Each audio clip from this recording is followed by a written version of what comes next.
Okay, you made me laugh about random thoughts that go through our heads. Have you ever seen that Twitter account that is talking about like random shower thoughts?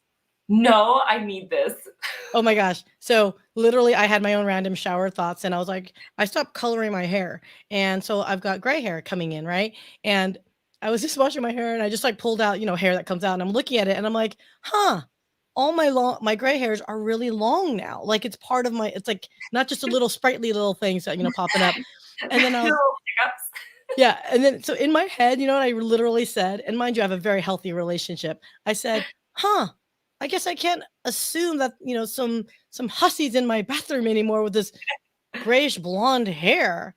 So that's my random shower thoughts. Other people are like changing the universe. And I'm like, huh, I've got long gray hair now. I love it. And you know why? Yours are in the shower. Mine's when I go to the toilet. And me and Adam, my business partner, we call them epiphanies. Oh, I love idea. Like, come on, I had an epiphany. Were you thinking again? It's great. That is hilarious. Okay, I know we're talking. Oh my God, we're gonna have way too much fun. Are you ready to join us on the Afterglow, Katelyn, Bullock? Let's do it. Let's do it.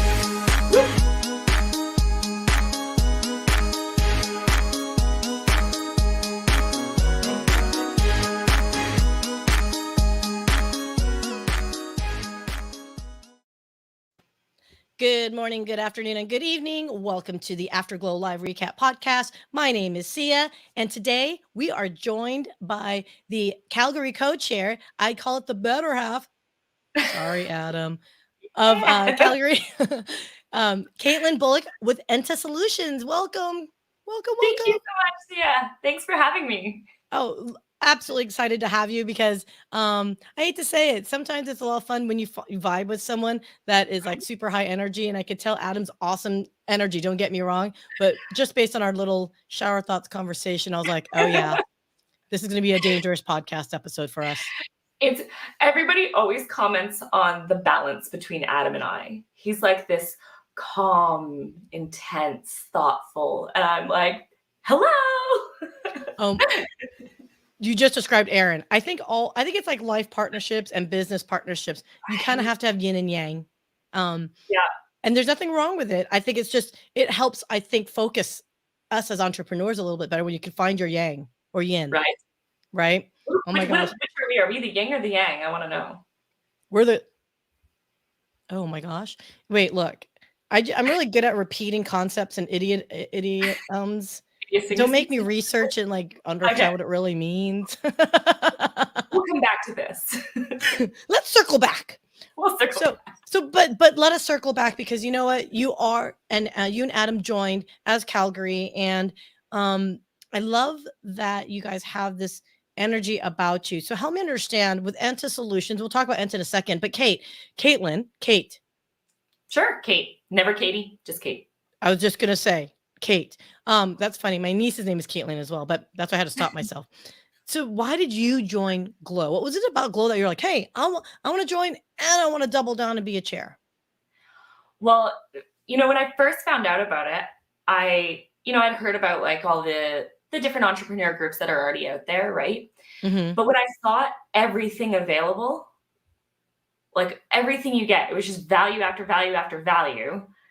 And then the price point is perfect for that, like, scale up size, right? Like that group that really needs all this support, right? But can't afford the 18 grand a year to put towards getting access. We're in.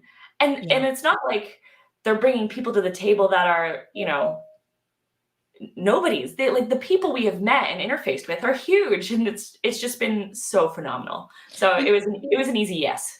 What's funny to me is that like I think there's an impression that and there's something I think in the marketing world or our brains how it functions. You know how we advertise things is you don't say $1, you say 99 cents.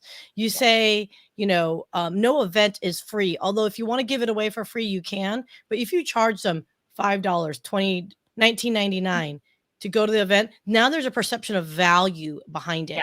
And I think that's, at least for me, it's been, I won't say a challenge, but a clarification, because there are some very successful entrepreneurs who I think we've kind of get into a mentality of, well, if your organization is costing this much, what value am I getting? I'm not paying anything, or I'm not paying X dollars for it. Yeah. Have you encountered that, or do you even care or think about that? Oh, you know what? All the time. In fact, we used to do a lot of free like evaluations where we would give our time and it would go nowhere. People didn't understand the value behind our time and what we were giving them, right? Yeah. Until they paid for it, then they listened more. They were ready to, okay, oh, I'm going to act on this now, right? And so Yeah. that was a huge shift for us. And the stuff we give for free now is stuff that doesn't take our time. Critical point right there. If you're going to give away something for free, it should not take your time. That is so damn smart. And wow, you just gave me a light bulb moment. I can tell because my eyes just opened and you can see them. Holy smoke.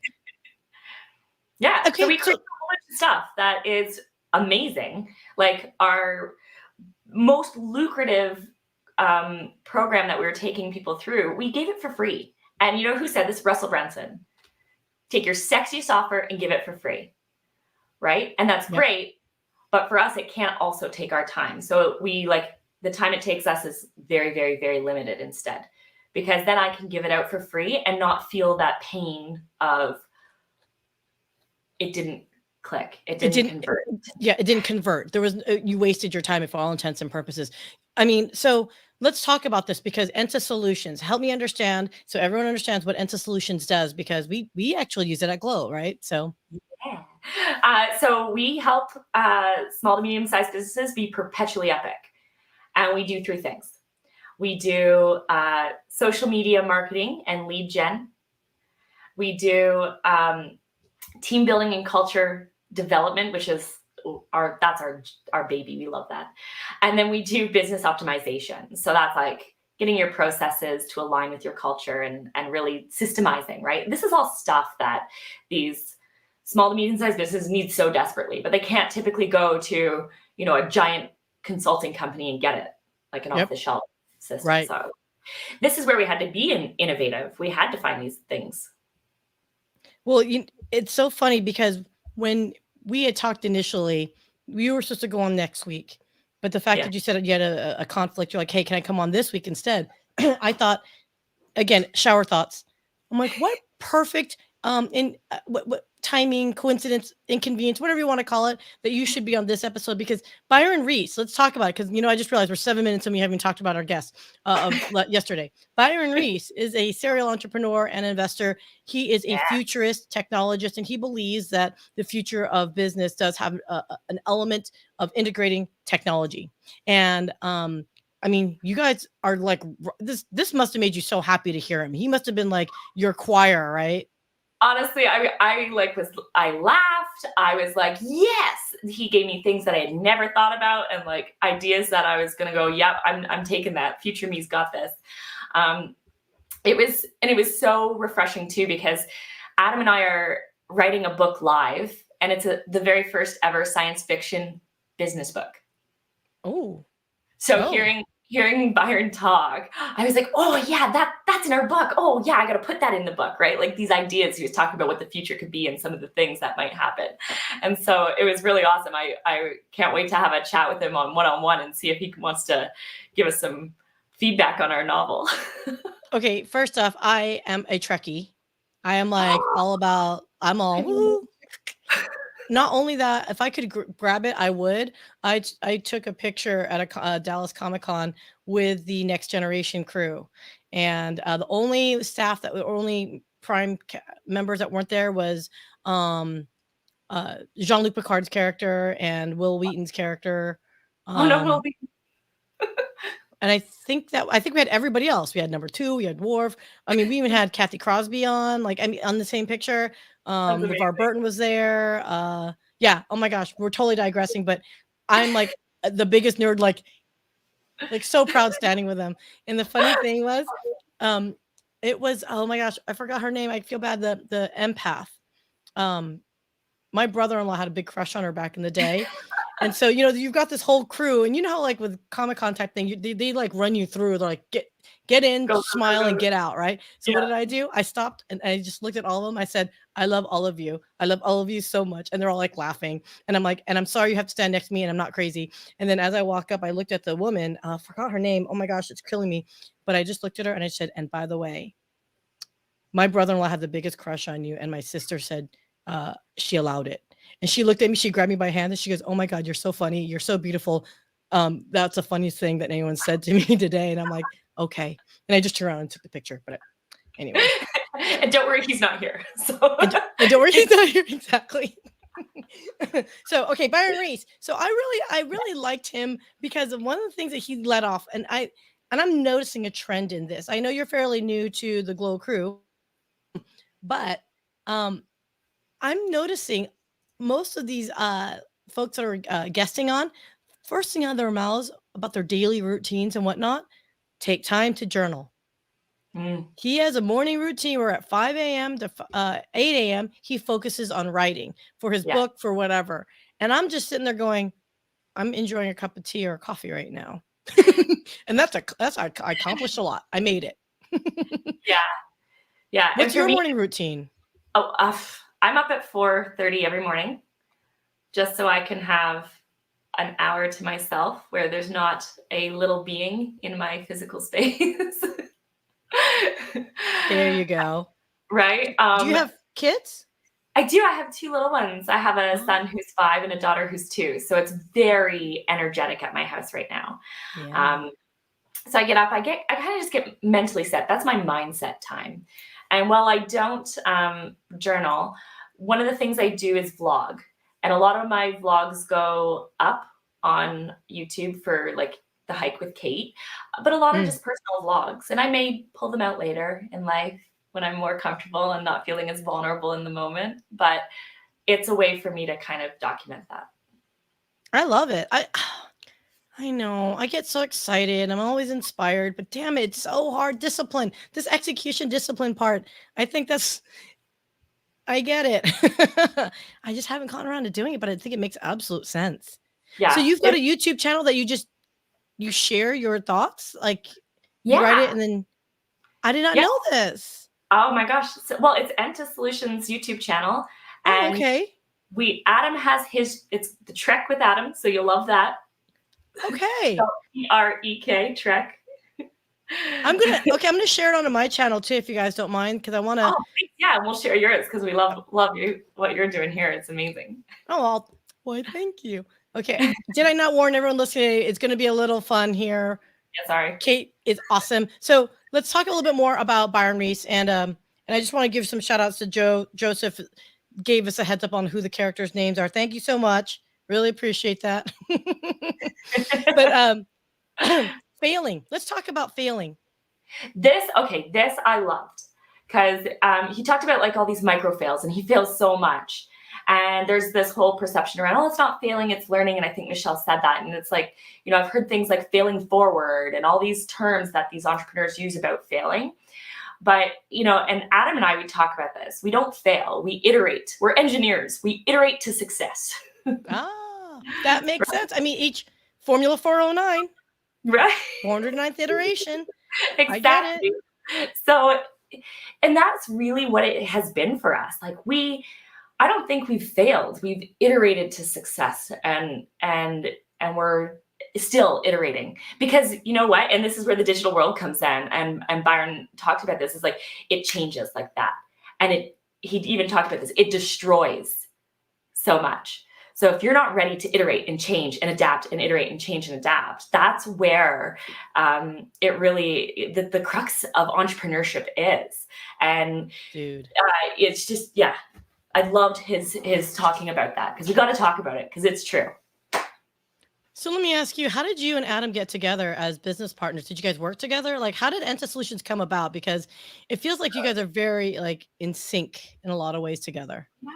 We joke that we have a Unibrain. Adam and I, he came to work for an engineering firm, and I was a contractor there, and I was their quality lead. I picked him. I hand selected him to be audited, and I audited Adam, and that's how I met him. Oh my gosh. Did he think you were picking on him? I mean, I don't know anything about engineering, so I don't understand that. Like, is that meant to be a like just a standard practice of peer review, check each other's work, or picking on each other, hazing?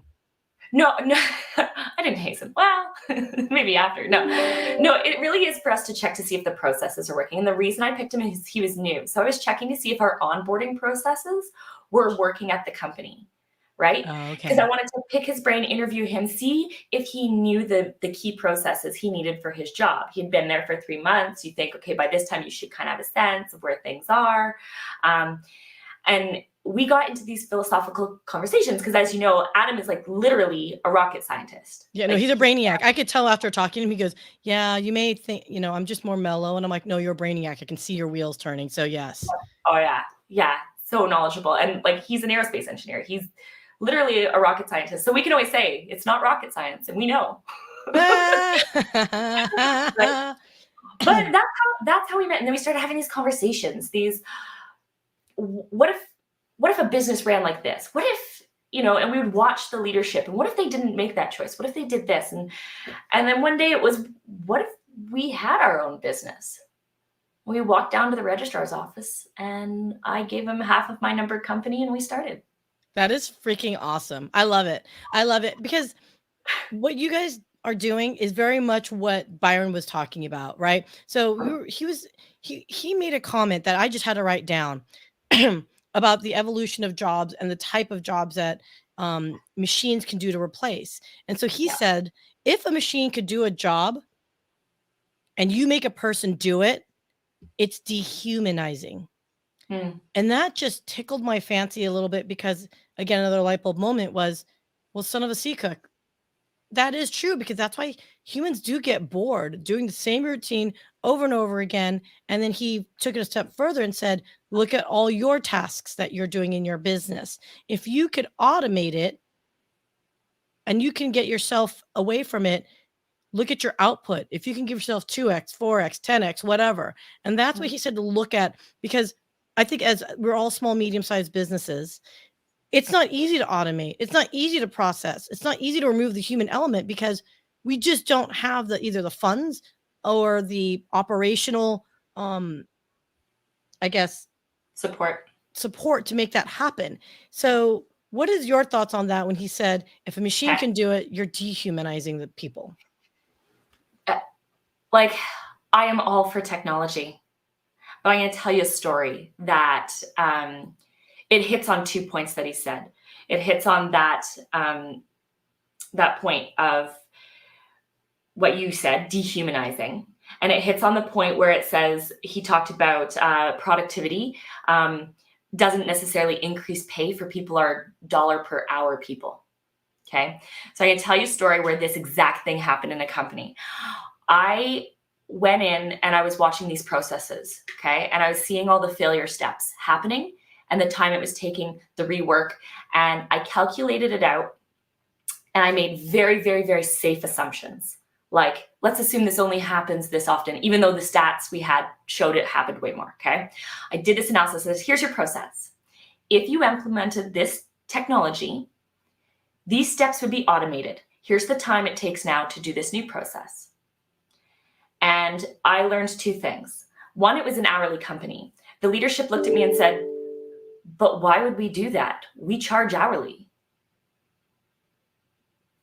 And I realized then it's broken. Like, they couldn't understand the why was because you'll be more efficient for your clients, because you'll be able to bid lower jobs. You'll be able to, like, I just couldn't communicate that. I can't hear you.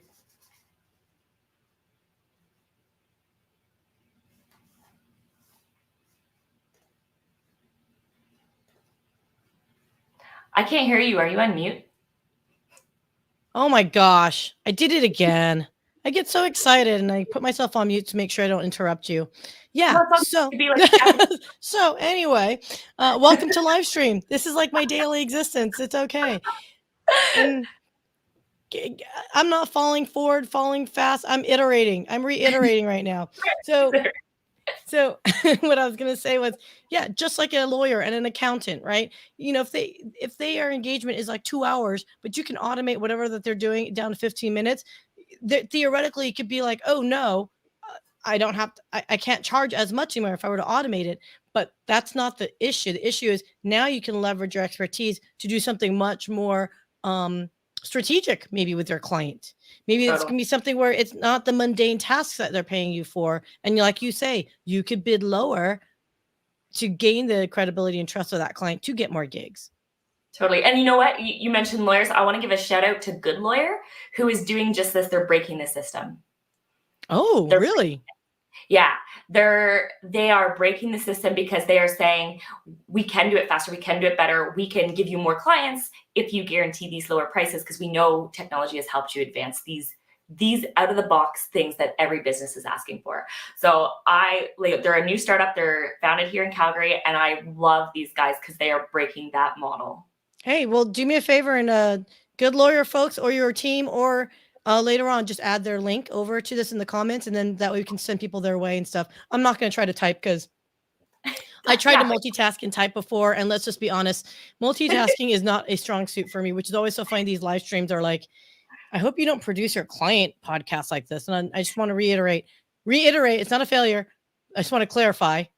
We have sound engineers and editors that actually do the professionally produced stuff. This is just a vanity project, fun project for me. So I do want to clarify, because a couple times we're like, so what do you exactly do? And I'm like, yeah, let me. But so let's talk about AI a little bit, because in the business context, I feel like unless you're in technology, people still have this like assumption or feeling that AI is bad. Okay. That it's going to take my job away from me. That I am going to be automated out. So what else am I going to do? Am I just going to be dumped on the side of the road? What are you seeing? What's your definition of AI, and what are you seeing? Yeah, you hit on it. And I want to comment on that exact conversation, because the second thing that happened out of my presentation, not to leadership, but when I presented it to the rest of the team at that company, people weren't excited about technology. They were scared about what it destroyed. It destroyed their job. Mm-hmm. But I did those tasks manually. What am I going to do? Instead of thinking of all the extra value they could bring to the table. And Byron talked about this, like a forklift allows you to lift more, right? Right. So if you're lifting that pallet and you're done in 2 seconds, what would have taken you to hand bomb something, 2 hours, now you can do value-added tasks. And the team couldn't understand that. And so that's where AI does scare people. That's where technology scares people. I'm going to lose my job. And that's something deeper. That's a human issue, right? It's a confidence issue, because it's scary to have to push yourself outside of your comfort zone to learn a new skill. But that's where people operate the best. That's where they get plugged in. That's where they're energized. So, but it's scary. So if you throw technology at people without considering the human impact, right? It's hard. And it's scary. Well, I think in general, and I've said this before, and this applies to anytime you do a level of any content creation, even with your blogs that you guys write, and you notice this, I'm positive, because anyone that creates content knows this inherently. If you want to create something, or you want to make a lasting impact, whatever it might be, whether it's in video format, audio, or even written, if you can tie in an emotion to it, as Vince Pacenti said in a previous conversation, you gotta tie in the eyes, the heart, and the head in order for a message to resonate. So if you can connect emotionally the value that an individual that you're talking to something that's personal to them, they will remember it, and they will adhere to it, and they will embrace it. And that's what you're right. Introducing technology concepts to non-tech folks, you got to find a way to communicate it in a way that it's not threatening, but they can connect with it emotionally. Absolutely. And I'm going to cry just thinking about it. It is so hard to do, because you know what?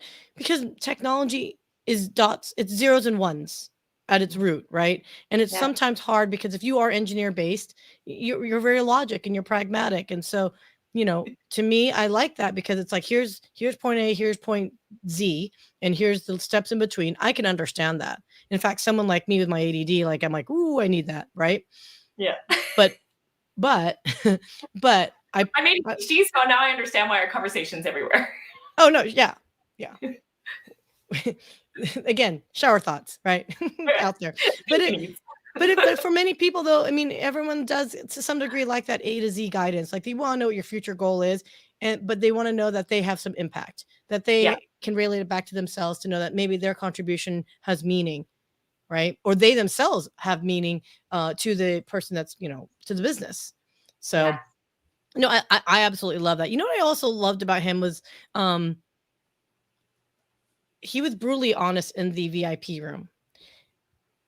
Excuse me. In the VIP room, I had to keep hammering on the capital side of raising capital and he also being an investor. I'm always so fascinated by these folks that put on the I want to invest in your company hat and then the I'm going to shill for the startup to get some money hat. And I had to ask him, I go, do you ever like switch off your brains or do you whatever role you're playing, are you always cognizant of the other side? Or when you're in investor mode, you are just simply in investor mode. And it was interesting because he told me, he goes, you have enough wisdom and life experiences that you kind of inherently blend the two. He goes, but he will say when you're looking to get funding, you're in what he calls salesman mode, which is not necessarily natural to him. And he said his mistake, he said, probably why I keep telling everyone raising capital is hard to do every single time is because he said, I'm brutally honest. He goes, so think of me as like a car salesman that you're in the lot and you're saying, yeah, I like this blue car, even though I'm kind of a red car person. I want this blue car. He's a salesman that would say, well, you know what? Think about this. The blue car, how's it going to make you feel? Is it really what you want? For the price point that you're looking at, maybe you might want to look at this instead. And he's like, maybe I'm just too honest in telling them all the facts and everything that they need. And I'm just laughing to myself because I'm like, yeah, there's a time and place for that, right? Just maybe not when you're trying to raise capital and sell. Yeah. You're trying to sell the story, not the pragmatic part. That's after you've been funded. Yeah. Then you show the whole thing. No, I mean, you could be honest and say, yeah, you guys are looking for a red car. We've got a blue car, but here's the value of a blue car. That's the salesmanship of it, right? And that's where it was, again, another light bulb moment of it's hard. If you don't have that salesman mentality, you're not lying, but you are having to think about why do those people care to listen to me? Well, and I think whether you're selling or whether you're just having a conversation, you do have to think about why the other party cares. Like that should always be on your head. Like what value am I giving this person? Why would they care? Let's get to the why. And I think people connect to that much deeper. So if you go to pitch an investor and you've done your research about the investor and what are they looking for, like there's different types of investors. They're not all the same. Some it's, a passion project because they care about the service that you'll be providing or the product that you'll be giving. Some has nothing to do with heart. It's just numbers, just productions and just like, give me my percentages, right? Yep. Some want to know who the founder is and what kind of spirit they are, right? They want to know that it's they feel confident in that person. Some you got to know your investor a little bit and what it is that drives them. Right. And in a previous conversation, and I forgot the guest, I apologize. Oh, there's so many great guests every week on Thursdays. It does blend at times. I'm not going to lie to you, Kate. It's awesome, but I should remember their names, but at least I remember their concept. And I think that's critical and important. But you get to choose your investor too, right? Because not all money is good money. That's what Erin likes to say. Not all money is good money. And me as a salesperson, I've been so ingrained where, no, take that revenue because we got a quota to meet, right? And so I've had to really consciously work through when I hear someone that wants to throw money at me, I have to smile and nod and not get overly excited because they may not have your best interest. Yeah. And they might be, snake charmer, if you will, and make you think they have your best interest. And then there you go, bad deal. Well, yeah. And if they have a say in your company, all of a sudden you're losing control of those reins. You could better be somebody who has an aligned vision and heart with you, right? That more than anything. Exactly. So, oh my gosh. So I know we can keep talking, Kate, and I want you back. Please come back. Of course. I know. But so if there are those and individuals that want to, and I don't know why just to kill my banner, I should have kept it up. For those that want to get to know who you are, I've already got the banner of your link to your website, but how can folks get a hold of you, Kate? Find me on LinkedIn, Kate Bullock. Otherwise, I know this is going to be really confusing for everybody. My email is ksmith@entasolutions.org. Or, social media. Find us on Glow. Reach out to me on Glow. Become a member of Glow. That's a great way. Become a member of Glow and contact us. In fact, exactly. Become a member of Glow. So that's a perfect segue. So there are different levels to join Glow. There is a free, what we call basic, and you could just go there every week on Thursdays at 10 a.m. Central Standard Time. You have access to listening to these amazing speakers that we're talking about. No cost to you. You can see it on Facebook and on YouTube. For those that are members, that would be our full and premium members, that you could actually join and have a VIP access afterwards, one-on-one, and it's intimate and it is awesome. I've seen literally billionaires exchange information with Glow members and they follow up. I mean, what kind of accessibility is that? I mean, it's incredible. So for those that do want to join, definitely go to withglow.com, WITHGLEO. Oh my God, I can't spell. GLO. With Glow. Oh my gosh. WITHGLO.com. It's scrolling at the bottom. If you can't hear me, it's okay. But definitely check it out. We would love to have you join the Calgary chapter. I'm Dallas based. So if there isn't a local chapter, by all means, hit either one of us up. We'd love to have you be a peer of ours and start your own chapter that's local to you. It's a lot of fun. Glow is growing. And I really do hope that everyone takes a gander and see what we're all about. And if you're looking for access to capital, no better place than Glow, because there's a whole full-blown Joseph Barasanzi, who's on texting us over Facebook. He is responsible for our raising capital segment of Glow. He's got all the relationship. His business is all about helping entrepreneurs like ourselves determine when and where and how, if we're ready to seek access to capital. So it's amazing. I mean, there's a whole step-by-step process that he runs you through. And then again, Glow has a great ecosystem of investors that are looking to help us accelerate our business. So check that out, WITHGLO.com. And next week, so hey, I missed out. Don't worry, the link for Byron Reese is going to be under beneath this. Next week, we have Pat Pearson. Stop the self-sabotage. She is a licensed psychotherapist talking about how we either do it intentionally or unintentionally self-sabotage ourselves. And heaven knows I do that to myself. So this is going to be a very interesting story. Kate, do you ever self-sabotage yourself? If I do, I'm unaware. I'm a sneaky sabotager. And that's the crazy part, is the stuff that we do subconsciously. Right. Yeah. And I think she's going to talk about that self-sabotage subconsciously that ends up affecting your overall outward performance, your outward presence, etc. So I can't wait. Kate, thank you so much for your time. Really appreciate you. I appreciate you too. Thanks very much for having me on. Thank you. And for everyone else, we would like to see you next week, and stay safe. Until then, we shall see ya for the next Afterglow.